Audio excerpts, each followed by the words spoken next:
The spinal column, or backbone, is one of the most important parts of your body.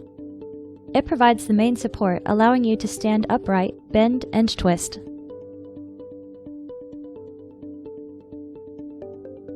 "33 individual bones interlock with each other to form the spinal column. The vertebrae are numbered and divided into regions. C1 through C7 cervical vertebrae form your neck, support your head and neck, and allow you to nod and shake your head. T1 through T12 thoracic, that's the 12 vertebrae that are joined by ribs to form your rib cage. L1 through L5 lumbar, your 5 sturdy lumbar vertebrae carry most of the weight of your upper body and provide a stable center of gravity when you move. 5 vertebrae of the sacrum and 4 of the coccyx are fused. It makes up the back wall of your pelvis. Between each of the movable vertebrae is located the intervertebral disc.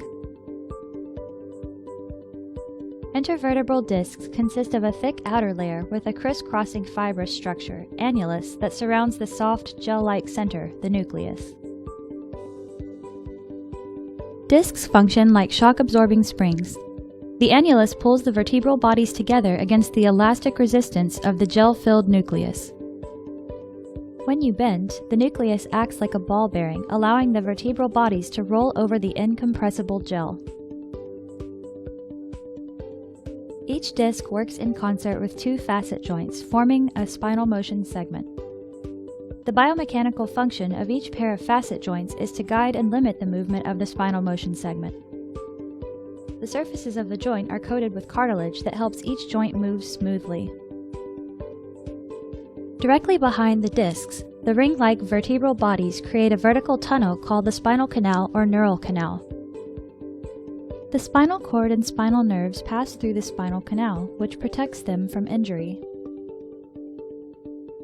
The spinal cord is the major column of nerve tissue that is connected to the brain and serves as an information superhighway between the brain and the body. The nerves in your spinal cord branch off to form pairs of nerve roots that travel through the small openings between your vertebrae, intervertebral foramens. This is the condition of a normal lumbar intervertebral disc. As a disc degenerates and breaks down, the inner core can leak out through the outer portion of the disc. This condition is known as a disc herniation, which puts direct pressure on the nerve.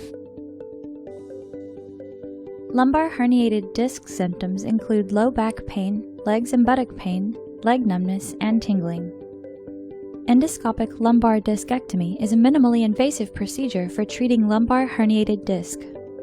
First, a thin guide wire is placed under X-ray control down to the involved level of the spine. A tapered dilator is inserted over the guide wire. A small tube is inserted over the dilator to create a portal to the herniated disc. The endoscope is placed through the tube and the discectomy is performed. Using special instruments, your surgeon can now microsurgically remove the herniation, thereby relieving nerve root compression. The incision is closed with a stitch or 2 and the procedure is complete. Advantages of endoscopic lumbar discectomy include the following: minimally invasive, short recovery, high success rates, minimal to no blood loss, preservation of spinal mobility, small incision and minimal scar tissue formation. Patients are typically able to go home in a few hours.